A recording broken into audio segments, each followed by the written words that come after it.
시간이 되었으므로 우리 마음을 정돈하시고 우리 2월 첫째 주 마이크. 잠이 돌겠습니다.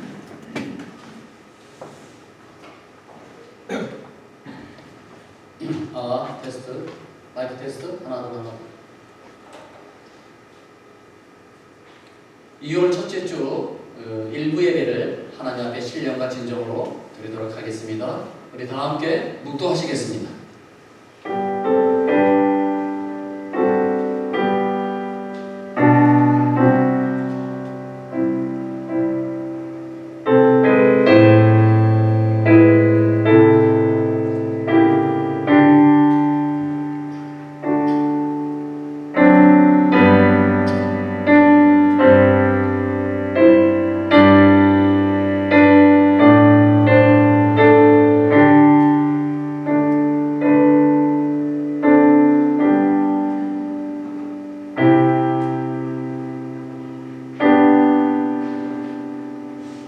여호와여 나의 말에 귀를 기울이사 나의 심정을 헤아려 주소서.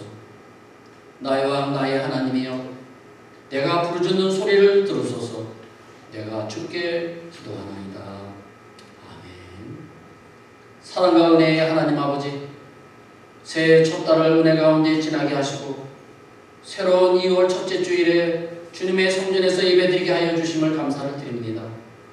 참 소망이시며 생명이 되시는 주님의 이름을 찬양하며 경배하오니 우리의 예배를 기쁘게 받아주시옵소서.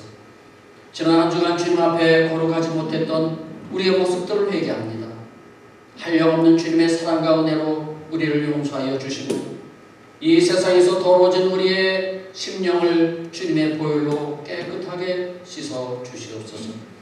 무엇보다 우리 성도님들이 주님을 의지하며 세상의 유혹에 넘어가지 않게 하시고 진정한 그리스도인으로서 살아갈 수 있도록 은혜 위에 은혜를 더하여 주시옵소서. 어둡고 죄 많은 이 세상에서 영적으로 깨어 기도하며 믿음의 반석 위에 굳게 서서 날마다 승리하며 살아가게 하여 주시옵소서. 교회의 머리가 되시는 주님, 우리 교회를 위해 기도합니다. 어두운 세상에 복음의 횃불을 높이 드는 교회가 되게 하시고 냄새나는 이 세상에 그리스도의 향기를 바라는 교회가 되게 하여 주시옵소서. 말씀과 성령이 충만한 교회가 되게 하시고 예수 제자 삼는 교회, 전도하며 선교하는 교회가 되게 하시어서 주님께 칭찬받는 구원의 방주가 되게 하여 주시옵소서. 오늘 주시는 말씀을 통하여 모든 재직들이 자신의 사명을 깨닫고 하나님의 마음에 맞는 일꾼들이 다 되게 하여 주시옵소서. 길이요 진리요 생명이 되시는 예수 그리스도의 이름으로 기도드립니다. 아멘.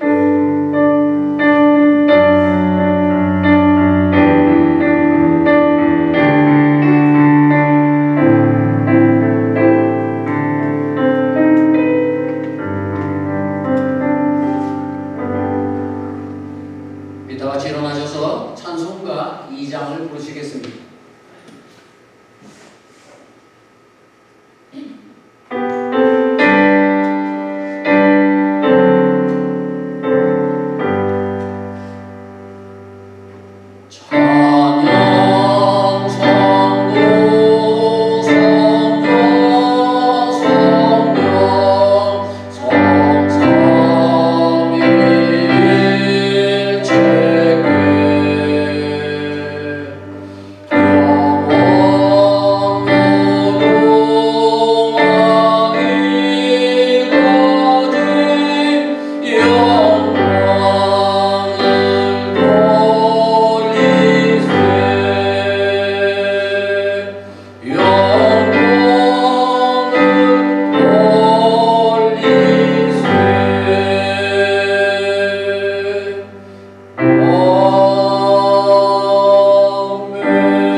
교동문 52번이 되겠습니다. 시편 119편 말씀입니다. 교독합니다. 청년이 무엇으로 그의 행실을 깨끗하게 하리이까? 주의 말씀만 지킬 따름이니이다.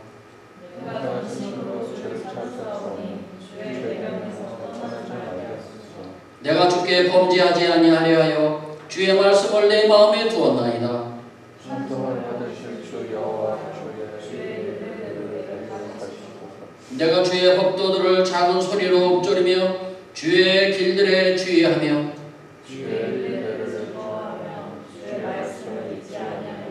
주의 법이 나의 즐거움이 되지 아니하였다면 내가 내 고난 중에 멸망하였으리이다. 내가 주의 법도들을 영원히 잊지 아니하오니 주께서 이것들 때문에 나를 살게 하시니까. 나는 주의 것이요 나를 구원하소서. 내가 주의 법도들만을 찾았나이다. 악인들이 나를 멸하려 오려오나 나는 주의 증거들만을 생각하리이다. 내가 보니 모든 완전한 것이 다 끝이 있어도 주의 계명들은 심히 넓으니이다. 내가 주의 법을 어찌 사랑하는지요 내가 그것을 종일 작은 소리로 읊조리나이다. 아멘. 이 시간 우리 하나님 앞에 고백의 기도를 드리는 시간입니다.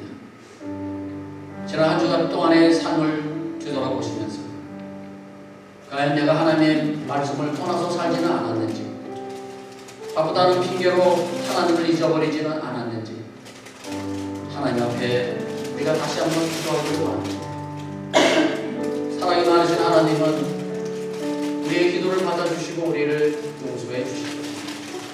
이제 우리 다 함께 하나님 앞에 기도하시겠습니다.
너희 죄가 주홍 같을지라도 눈과 같이 씌어질 것이고 진홍같이 붉을지라도 양털같이 희게 되리라.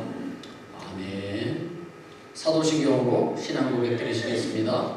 전능하사 천지를 만드신 하나님 아버지를 내가 믿사오며 그 외아들 우리 주 예수 그리스도를 믿사오니 이는 성령으로 잉태하사 동정녀 마리아에게 나시고 본디오 빌라도에게 고난을 받으사 십자가에 못 박혀 죽으시고 장사한 지 사흘 만에 죽은 자 가운데서 다시 살아나시며 하늘에 오르사 전능하신 하나님 우편에 앉아 계시다가 저리로서 산 자와 죽은 자를 심판하러 오시리라. 성령을 믿사오며 거룩한 공예와 성도가 교통하는 것과 죄를 사하여 주시는 것과 몸이 다시 사는 것과 영원히 사는 것을 믿사옵나이다. 아멘. 이 찬송가 95장을 부르시겠습니다. 나의 기쁨 나의 소망 되시며 나의 기쁨 나의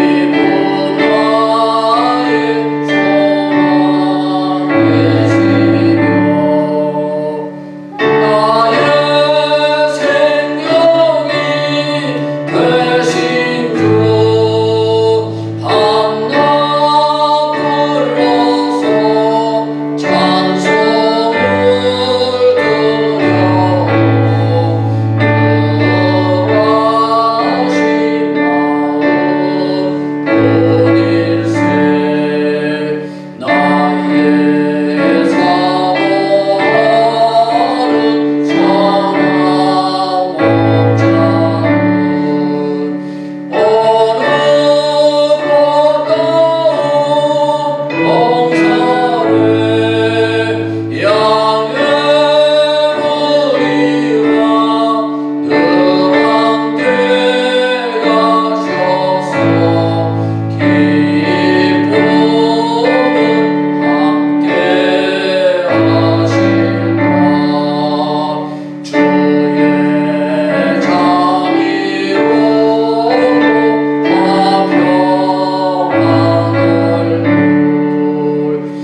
17절부터 24절까지 말씀이 되겠습니다.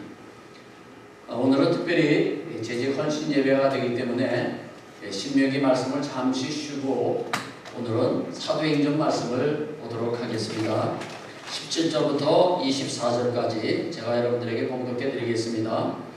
바울이 밀레도에서 사람을 에베소로 보내어 교회 장로들을 청하니 오매 그들에게 말하되 아시아에 들어온 첫날부터 지금까지 내가 항상 여러분 가운데서 어떻게 행하였는지를 여러분도 아는 바니 그 모든 겸손과 눈물이며 유대인의 관계로 말미암아 당한 시험을 참고 주를 섬긴 것과 유익한 것은 무엇이든지 공중 앞에서나 각 집에서나 꺼리낌 없이 여러분에게 전하여 가르치고 유대인과 헬라인들에게 하나님께 대한 회개와 우리 주 예수 그리스도께 대한 믿음을 증언하여 한 것이라.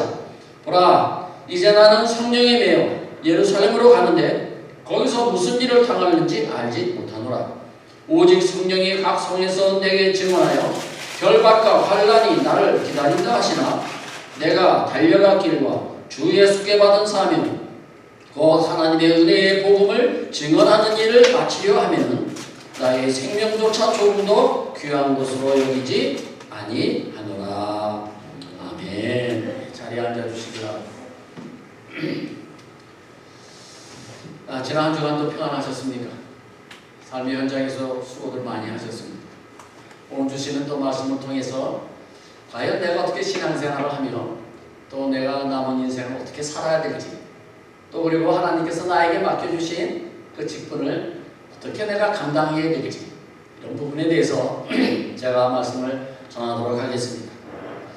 오늘 말씀의 제목은요, 하나님 마음에 맞는 사람이라고 정해봤습니다. 하나님의 마음에 맞는 사람이 과연 어떠한 사람일까요?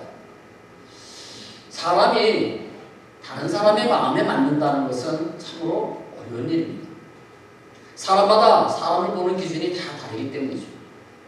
어떤 사람은 A라는 사람에게는 훌륭하고 멋있는 사람으로 보이겠지만 또 어떤 B라는 사람에게는 별로 마음에 들지 않을 수도 있습니다. 한 나라의 대통령도 마찬가지 아닙니까? 사람마다 대통령을 평가하는 기준이 다 다르죠. 어떤 사람은 대통령의 정책이 마음에 든다고 하는 사람이 있는 반면에 또 어떤 사람은 또 잘못하고 있다고 비판하는 사람들도 있습니다. 사람마다 판단의 기준이 다 다르기 때문이죠. 그런데 사람이 사람을 평가하는 기준과 하나님이 사람을 평가하는 기준은 다릅니다. 사람은 외모를 중요시하고 선입견과 편견을 가지고 사람을 판단하지만 하나님께서는 사람의 외모를 보지 않으시고 중심을 보신다는 사실이죠. 그러므로 우리는 사람의 마음을 얻으려고 힘쓰고 노력해야 하는 것보다 그보다도 더 중요한 것은 하나님의 마음에 들려고 애쓰고 힘써야 한다는 것입니다. 이것이 지혜가 되고 능력이 되는 것입니다. 다윗의 경우를 한번 보실까요? 사도행전 13장 22절 한번 보시기 바랍니다. 다윗입니다. 다윗을 왕으로 세우시고 증언하여 이르시되 내가 이새의 아들 다윗을 만나니 내 마음에 맞는 사람이라 내 뜻을 다 이루게 하시더니 아멘. 내가 이새의 아들 다윗을 만나니 내 마음에 맞는 사람이라. 다윗은 하나님의 마음에 맞는 사람이었습니다. 그렇다면 어떤 면이 하나님의 마음에 맞았을까요? 다윗은요, 섬기는 일에 매우 탁월한 사람이었어요. 다윗의 생애는 섬기는 생애였어요. 어느 날 하나님께서 이새의 집에서 사울을 대신할 왕을 세우시겠다고 그 왕을 찾으라고 선지자 사무엘을 이새의 집으로 보내게 됩니다. 이새의 아들 칠형제가 다 사무엘 앞에 섰을 때 다윗만 혼자서 양을 치고 있었어요. 형들을 대신해서 말이죠. 다윗은 양을 치더라도 다른 목동들과는 달랐습니다. 항상 양을 세 종류로 분류를 했습니다. 어리고 병든 양은 별도로 막 피어난 연한 풀을 먹였고요. 건강하나 그 대신에 어린 그런 양들은요 보통 풀을 먹였고요. 그리고 건강한 어른 양은 억센풀을 먹였습니다. 이런 모습을 보면서 하나님께서 이렇게 말씀하지 않으셨을까요? 다윗아, 너에게 양을 맡겨보니 참으로 잘 돌보는구나. 내 백성을 맡겨도 그렇게 잘 돌볼 것 같으니 내가 너를 왕으로 세우겠노라. 그렇게 말씀하지 않으셨을까요? 다윗은 어려서는 양을 섬겼고 청년 시절에는 사울을 섬겼어요. 사울왕이 다윗을 시기하여 죽이려고 했지만 이 다윗은 끝까지 사울왕을 섬겼습니다. 또한 다윗은 모든 사람들에게 칭찬받는 사람이었어요. 이스라엘 백성들은 다윗이 골리앗을 죽였을 때에 사울은 천천히요, 바울은 다윗은 만만이라 라고 소리를 지르며 그를 환영했습니다. 유대인들은 지금도 모세는 최고의 선지자요, 다윗은 최고의 왕으로 지금도 섬기고 있습니다. 그뿐만이 아닙니다. 사무엘상 24장을 보시면은 다윗을 죽이려고 했던 이 사울까지도 다윗을 칭찬했어요. 어느 날 다윗이 사울의 칼을 피하여서 엔게디 굴 속에서 숨게 됩니다. 그런데 사울이 뒤를 보려고 이 굴 속으로 들어와서 잠시 쉬고 있었어요. 사울은 죽일 수 있는 절호의 기회였습니다. 그런데 다윗은 사울을 죽이지 않았어요. 하나님께서 기름 부은 받은 자를 내가 죽일 수 없다고 하면서 그의 옷자락만 살짝 칼로 베었습니다. 그리고 굴 밖에서 기다리고 있었어요. 드디어 사울왕이 굴 속에서 나왔을 때 이 다윗은 칼로 벤 그 옷자락을 높이 들고 이렇게 소리를 쳤습니다. 나의 아버지여, 내 손에 왕의 옷자락이 있습니다. 내가 왕을 죽이지 아니하고 겉옷자락만 내가 베었습니다. 왕은 나를 죽이려고 했지만 나는 왕에게 범죄한 일이 없습니다. 여호와께서는 나와 왕 사이를 판단하실 것입니다. 라고 말합니다. 이 말을 들은 이 사울왕이 다윗에게 뭐라고 얘기를 합니까? 사무엘상 24장 17절 말씀입니다. 나는 너를 학대하네, 너는 나를 선대하니 너는 나보다 의롭도다. 사울왕이 이 다윗을 칭찬한 내용이에요. 하나님도 다윗을 칭찬하셨습니다. 내 마음에 맞는 사람이라고 그렇게 칭찬했어요. 이같이 다윗은 하나님과 사람들로부터 칭찬을 받은 사람이었어요. 오늘 하나님의 마음에 맞는 삶을 살았던 또 한 사람을 여러분들에게 소개하겠습니다. 그 사람이 바로 사도 바울이에요. 바울은 3차 선교 여행을 모두 마치고 예루살렘으로 돌아갑니다. 그런데 예루살렘으로 돌아가면 체포되어서 죽을 수도 있었습니다. 그런데도 그것을 알면서도 바울은 예루살렘으로 돌아갑니다. 이런 바울의 모습을 보면서 하나님의 마음에 맞는 사람의 모습이 과연 어떤 것인지 우리는 알 수가 있습니다. 그렇다면 어떤 사람이 하나님의 마음에 맞는 사람인지 지금부터 우리가 하나씩 살펴보도록 하겠습니다. 첫 번째는 고난 중에도 시험을 참고 주님을 섬기는 사람이에요. 고난 중에도 시험을 참고 끝까지 주님을 섬기는 사람. 이런 사람이 하나님의 마음에 맞는 사람이라는 것이죠. 오늘 본문 말씀을 보시면 사도 바울이 배를 타고 예루살렘으로 돌아가는 길에 에베소 교회에 들려서 이 교회의 장로들을 만나려고 했습니다. 그런데 바쁜 스케줄로 인해서 그렇게 하지 못하고 항구 도시인 밀레도에서 에베소 장로들을 초청을 합니다. 밀레도까지 오라고 말이죠. 밀레도에 온 장로들에게 내가 그동안 어떻게 선교를 했는지, 내가 어떻게 너희들을 그동안 섬겼는지 당신들은 잘 알 것이라고 하면서 이렇게 말을 하죠. 그것이 오늘 본문 19절 말씀입니다. 곧 모든 겸손과 눈물이며 유대인의 관계로 말미암아 당한 시험을 참고 주를 섬긴 것과. 바울은 수많은 환난과 고통을 당했습니다. 그래도 변함없이 참고 주님을 섬겼다고 그런 말하고 있습니다. 이렇게 할 수 있었던 이유가 무엇입니까? 그것은 바로 겸손한 믿음 때문이라는 것입니다. 이 바울은 겸손한 믿음이 있었어요. 그렇다면 겸손한 믿음이 뭘까요? 무엇을 말하는 것일까요?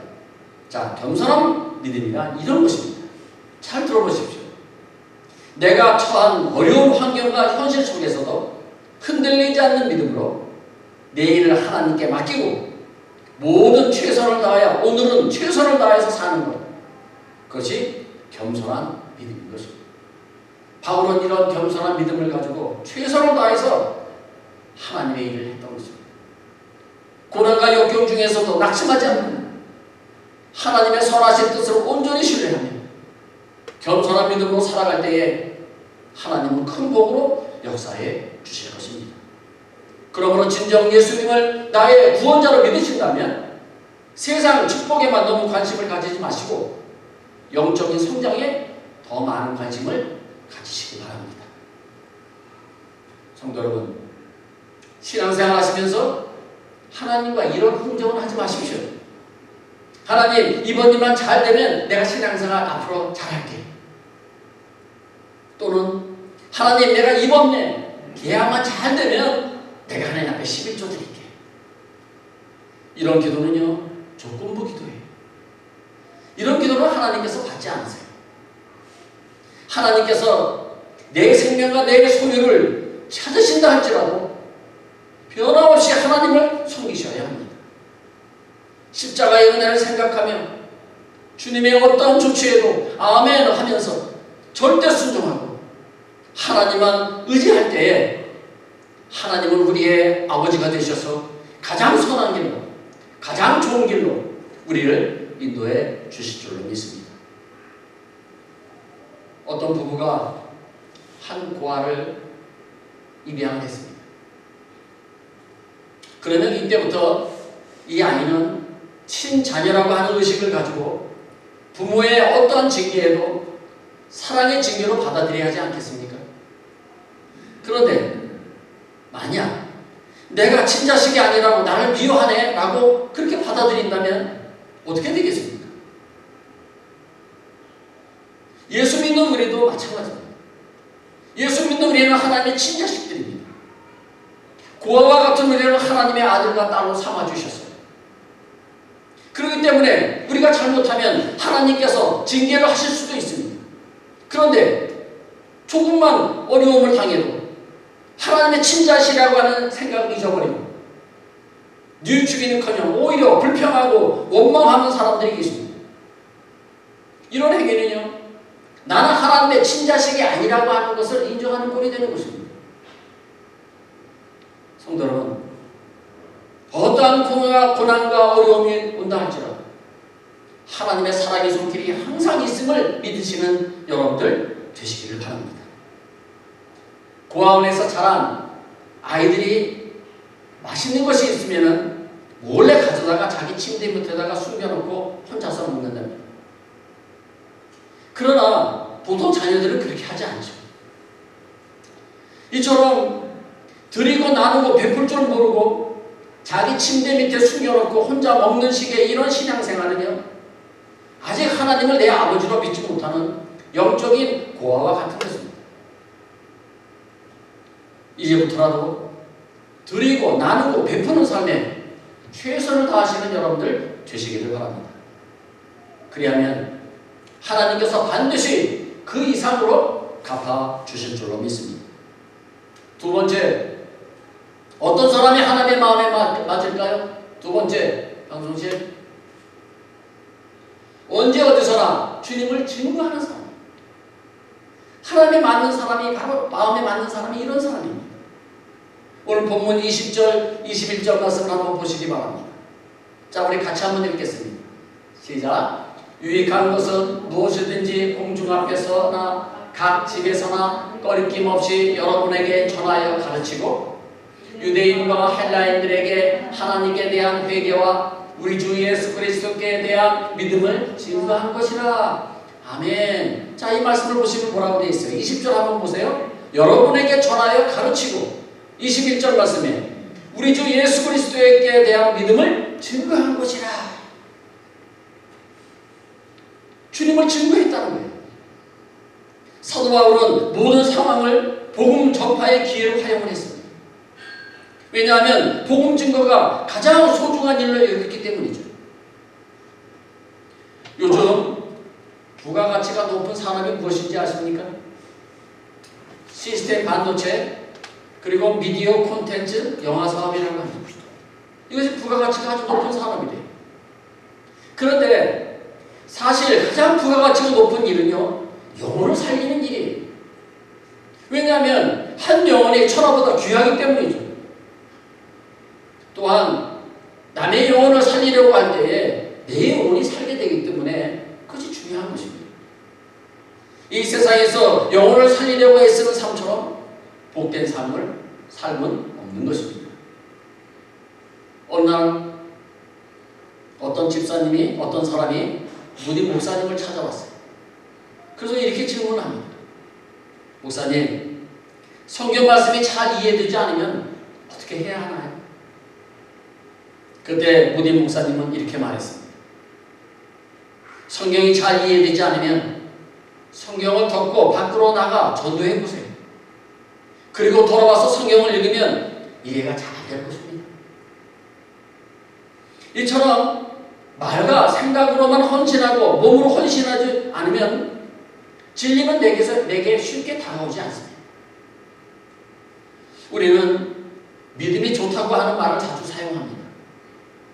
그렇다면 믿음이 좋다는 뜻이 무슨 뜻일까요? 신앙생활을 오래 한 것이 믿음이 좋은가요? 아니면 성경을 많이 읽은 사람이 믿음이 좋은 건가요? 아니면 헌금을 많이 한 사람이 믿음이 좋은 건가요? 아닙니다. 영혼 구하는 일을 많이 한 사람이 믿음이 좋은 사람이에요. 내 가족을, 내 친구들을, 내 이웃을 전도하는 것이, 그것이 바로 믿음이 좋은 사람입니다. 성도 여러분, 축복만 원하고 영혼 구원의 사명을 외면하신다면 오히려 축복은 멀어진다는 사실을 여러분들 기억하십시오. 영혼 구원에 관심을 가지면 하나님께서는 그 일을 할 수 있는 힘과 능력과 환경을 주시고 여러분의 삶을 반드시 책임져 주실 줄로 믿습니다. 저는 예배 시간에 새로운 성도가 보이면은 저는 힘이 납니다. 갑자기 목소리가 커지고 그리고 목소리가 올라가요. 흥분해가지고 너무 좋아서 말이죠. 그러므로 교회가 침체했을 때 성도들이 서로 기도하고 격려하는 것도 중요하지만 제일 중요한 것은 누군가를 전도해서 교회로 데려오는 것입니다. 한 영혼을 교회로 데려오면 하나님도 기뻐하시고 또 이 목사도 기쁘고 우리 모든 성도님들은 다 기쁘게 될 것입니다. 이처럼 전도는요 제일 소중하고 가치가 있는 것입니다. 우리 모두 전도에 열심을 내시는 여러분들 다 되시기를 바랍니다. 세 번째입니다. 어떤 사람이 하나님의 마음에 맞는 사람일까요? 3번, 하나님의 영광이라는 목표가 분명한 사람입니다. 하나님의 영광이라고 하는 목표. 자, 22절 말씀을 한번 보실까요? 본문 22절. 보라, 이제 나는 성령에 매여 예루살렘으로 가는데 거기서 무슨 일을 당하는지 알지 못하노라. 아멘. 사도 바울은요 자기 의지대로 살지 않고 성령에 매여서 살았습니다.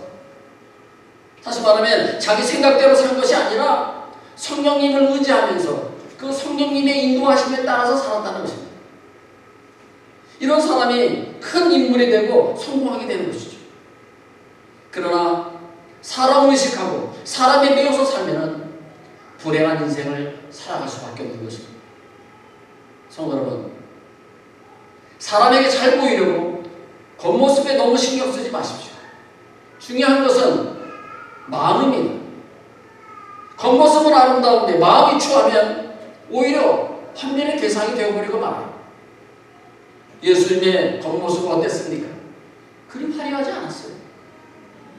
그러므로 겉모습만 추구하는 형식적인 신앙을 버리고 바울처럼 하나님 앞에 내가 어떻게 살 것인가를 생각하며 사시기 바랍니다.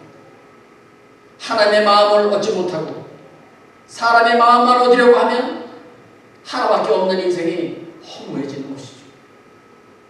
이어서 23절, 24절을 한번 보시기 바랍니다. 23절 오직 성령이 각 성에서 내게 증언하여 결박과 환난이 나를 기다린다 하시나 내가 달려갈 길과 주 예수께 받은 사명 곧 하나님의 은혜의 복음을 증언하는 일을 마치려고 하면은 나의 생명조차 조금도 귀한 것으로 여기지 아니하노라. 아멘. 사도 바울은요 예루살렘에 가면은 결박과 환난이 기다리고 있다는 것을 알고 있었어요. 그러나 그는 자기 생명을 조금 더 귀하게 여기지 아니하고 분명한 목표를 가지고 앞으로 나아갔습니다. 그 목표가 무엇입니까? 그것이 바로 하나님의 영광이었습니다. 바울의 인생의 목표는요 하나님의 영광이었어요.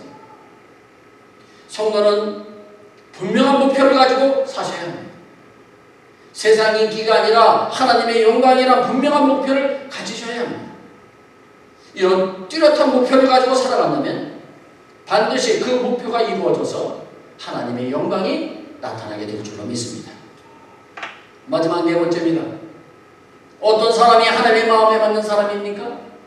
제사장 나라가 되며 거룩한 하나님의 백성이 되는 사람입니다. 이런 사람이 하나님의 마음에 맞는 사람이죠. 자, 출애굽기 19장 6절 말씀을 한번 보십시오. 우리 같이 한번 읽겠습니다. 시작. 너희가 내게 대하여 제사장 나라가 되며 거룩한 백성이 되리라. 너는 이 말을 이스라엘 자손에게 전할지니라. 아멘. 여기 보시면은요, 거룩한 백성이라고 나와 있죠. 거룩한 백성이 뭡니까? 띄워주세요. 거룩한 백성이 무엇이죠? 세상과 구별되어진 백성을 말하는데, 세상과 구별되어진 백성이 거룩한 백성입니다. 또 여기 보시면은 제사장 나라라고 되어 있어요. 제사장 나라라고 하는 것은 이런 뜻입니다. 구약의 제사장이요, 하나님과 이스라엘 사이에 다리 역할을 했던 것처럼 이 신약의 제사장인 우리 성도들은 하나님과 세상 사이에 다리 역할을 해야 한다는 것입니다. 이스라엘 백성을 애굽에서 구원해내시고 하나님의 백성으로 삼으신 것은요, 제사장 나라의 역할을 하라고 부르신 것입니다. 이처럼 우리를 세상에서 택하시고 불러주신 것은요, 제사장 나라가 되라는 거예요. 즉 하나님과 세상 사이에 다리 역할을 하라는 것입니다. 그렇다면 제사장의 역할이 무엇입니까? 누군가를 위해서 죽어지고 드려지고 희생되어질 때에 그 가치가 드러나게 되어 있어요. 그런데 오늘날 교회와 성도가 하나님과 세상 사이에서 그 역할을 제대로 감당하고 있는가 하는 것입니다. 나를 통하여 세상 사람들에게 하나님의 나라가 증거되고 그리스도의 아름다운 향기가 과연 나고 있습니까? 이런 문제들 때문에 교회와 성도가 세상으로부터 비판을 받고 있는 것입니다. 우리 교회와 저와 여러분을 이 시대의 제사장 나라로 부르셨다면 하나님과 세상 사이에 제물되는 역할을 감당하셔야 합니다. 죽어지고 드려지고 희생되어지는 그 역할 말이죠. 그렇다면 이 역할을 잘 감당하기 위해서 무슨 일을 해야 하는지 창세기 12장 말씀을 보면 잘 기록이 되어 있습니다. 2절 말씀에 보시면 이렇게 되어 있어요. 너는 복이 될지라 라고 하셨고요, 3절에서는요 땅의 모든 족속이 너로 말미암아 복을 얻을 것이라 라고 하셨어요. 제사장이 감당해야 할 일이 뭡니까? 복이 되어야 된다는 거예요. 우리가 제사장 나라가 되어서 우리에게 임했던 그 복이 우리를 통해서 복이 없는 이 세상으로 흘러가야 한다는 것입니다. 그렇다면 여기서 말하는 복이 무슨 복일까요? 물질의 복이나 물량적인 복을 말하는 것이 아니라 생명을 살리는 복을 말하는 거예요. 그렇다면 어떻게 그대의 생명을 살릴 수가 있을까요? 당시 모세는요, 이스라엘 백성들의 생명을 살리기 위해서 시내산에 10번 이상을 올라갔어요. 제가 성경을 딱 읽다가 확인해 보니까 한 7번까지는 제가 확인했어요. 그런데 하여튼간에 여러 번 올라갔어요. 시내산의 높이가 어느 정도 되시는지 아십니까? 시내산의 높이가 2,300m예요. 걸어서 사람 사람이 한 3시간 정도 걸리는 거리예요. 저도 낙타를 타고 시내산을 올라갔는데요. 한 2시간 반 정도 걸렸던 것 같아요. 제 기억으로는. 한 약 3시간 걸렸어요. 그런데 모세는요, 그 높은 산을 백성들을 대신하여 하나님의 말씀을 듣고 전달하기 위해서 그 높은 산을 자주 올라갔어요. 죄로 물든 인간은 영광스러운 하나님을 대면하면 죽을 수밖에 없기 때문에 중간자인 이 모세가 그 높은 산을 오르락 내리락을 여러 번 했던 것입니다. 그렇다면 중간자 모세가 없는 이 시대는 어떻게 해야 하나요? 그 해답이 히브리서에 나와 있습니다. 자, 히브리서 4장 말씀을 한번 보시기 바랍니다. 그러므로 우리에게 큰 대제사장이 계시니 승천하시니 곧 하나님의 아들 예수시라. 우리가 믿는 도리를 굳게 잡을지어다. 우리에게 있는 대제사장은 우리의 연약함을 동정하지 못하신 이가 아니요 모든 일에 우리와 똑같이 시험을 받으신 이로되 죄는 없으시니라. 그러므로 우리는 긍휼하심을 받고 때를 따라 돕는 은혜를 얻기 위하여 은혜의 보좌 앞에 담대히 나아갈 것이니라. 아멘. 자, 여러분들 정답을 찾으셨나요? 하나님과 우리 사이에 중간 역할을 하시는 분이 바로 큰 대제사장이 되시는 하나님의 아들 예수라는 것입니다. 구약시대 때는 모세가 그 역할을 감당했지만 지금 이 신약시대에는 바로 대제사장이 되시는 그 예수님께서 그 역할을 담당하신다는 겁니다. 우리의 죄를 깨끗하게 씻어주시기 위해서 인간의 모습으로 이 땅에 오셔서 십자가에서 돌아가신 예수님의 이름으로 하나님 앞에 담대히 나갈 수 있게 되었다는 것이죠. 자, 우리 16절 말씀 다시 한번 띄워주시기 바랍니다. 16절 같이 한번 읽겠습니다. 시작. 그러므로 우리는 긍휼하심을 받고 때를 따라 돕는 은혜를 얻기 위하여 은혜의 보좌 앞에 담대히 나아갈 것이니라. 아멘. 이제 우리는 중간자가 필요가 없습니다.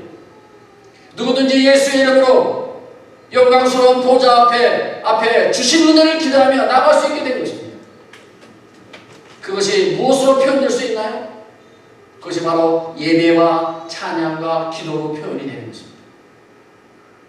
사랑하는 성도 여러분, 오늘 여러분들이 가지고 나온 모든 문제들을 이 16절 말씀처럼 때를 따라 돕는 은혜를 얻기 위하여 담대히 보좌 앞으로 나아가는 은혜가 있기를 주님의 이름으로 축복합니다.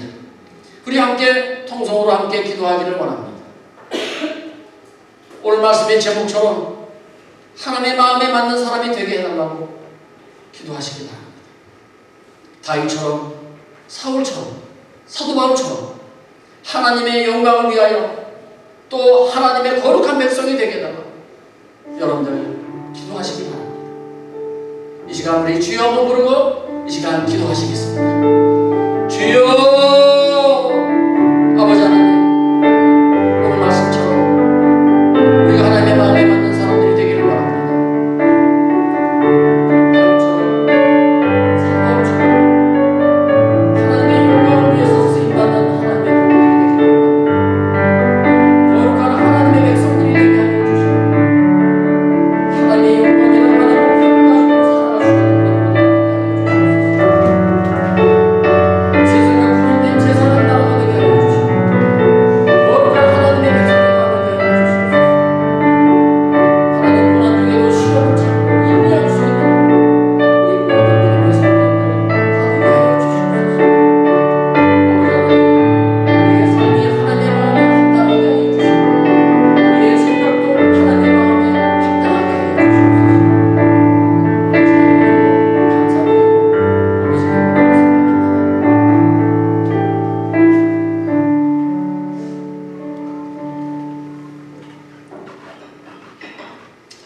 큰 대제사장이 되시는 예수님, 오늘 말씀처럼 하나님의 마음에 맞았던 다윗처럼 사도 바울처럼 되기를 원합니다. 고난 중에도 시험을 참고 주님을 섬기는 사람이 되게 하시고 언제 어디서나 주님을 증거하는 사람이 되게 하시고 인생의 목표를 하나님의 영광이라고 하는 목표에 맞추고 세상과 구별된 제사장 나라가 되며 거룩한 하나님의 백성들이 다 되게 하여 주시옵소서. 그래야 하나님께 인정받고 사랑받는 우리 모두가 되게 하여 주시옵소서. 예수님의 이름으로 기도드립니다. 아멘. 우리 찬송가 449장 부르도록 하겠습니다. 예수 따라가며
여러분들이 하나님 앞에 드린 예물을 위해서 기도하겠습니다. 생수의 근원이 되시는 하나님 아버지, 지난 한 주간도 주님의 은혜 가운데 우리의 모든 삶을 경영하여 주시고 지켜주셨음을 감사를 드립니다. 하나님 아버지, 오늘 우리의 마음과 정성을 담아드린 이 예물을 기쁘게 받아주시고 우리를 축복하여 주시옵소서. 바친 예물이 하나님의 뜻을 이루는 귀한 예물이 되게 하시고 가난하고 불쌍한 자들을 위로하는 그런 예물이 되게 하여 주시옵소서. 이번 한 주간도 우리 교회 모든 어린이로부터 청년 어른에 이르기까지 주님의 날개 아래 안전하게 지켜 보호하여 주시옵소서. 특히 육신의 병으로 고통받고 있는 성도님들을 불쌍히 여겨주시고 치료의 강사를 말하사 그들을 회복시켜 주시옵소서. 우리가 드린 이 선교 헌금으로 그 지역의 많은 영혼들이 예수 믿고 구원받게 하시고 올해는 더욱 성장하는 교회들이 되게 하여 주시옵소서. 그곳에서 사역하는 아론과 노르마 전사님과 노예 목사님을 기억하여 주시고 그들에게 모세에게 주셨던 권능과 능력과 지혜를 더하여 주시옵소서. 예수님의 이름으로 축복하며 기도드립니다. 아멘. 교회 광고 말씀 드리도록 하겠습니다. 오늘 예배에 참석하신 모든 분들을 주님의 이름으로 축복하고요. 두 번째, 오늘은 이제 재직 헌신 예배로 드리고 있습니다. 그래서 2부 예배 시간에는 재직들 특송이 있습니다. 세 번째는요, 오늘부터 2월부터요 예배 후에 차와 빵이 교회에서 준비를 합니다. 그러니까 바로 가지 마시고 성도님들과 교제를 하시고 사랑의 교제를 나누시고 가시기 바랍니다. 세례식 광고입니다. 세례 대상 세례식이요 2월 19일 날에 있습니다. 그래서 세례 대상자들은 세례식을 잘 준비해 주시기 바라고요. 다섯 번째, 대표기도 다음 주 대표기도는 이성규 선교사님, 그 다음 주는 국승호 집사님, 2월 한 달 안내는 교회 안내는 우리 주일권 집사님, 박진아 권사님께서 수고해 주실 것입니다.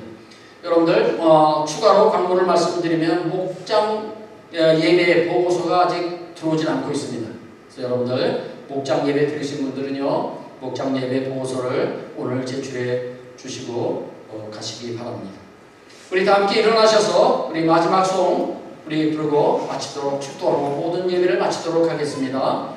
하나님이 찾으시는 예배자가 되기를 바라며 하나님이 찾으시는 예배자 그런 바라는 마음으로 우리 함께 찬송을 부르겠습니다.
하나님의 크고 만극하신 사랑하시고 성령님의 교통교감 충만하신 은혜가 오늘 말씀을 듣고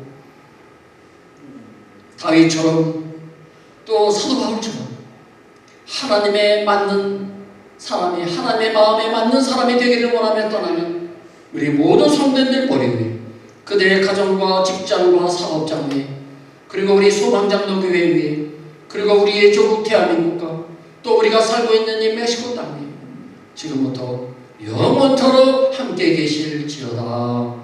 아멘.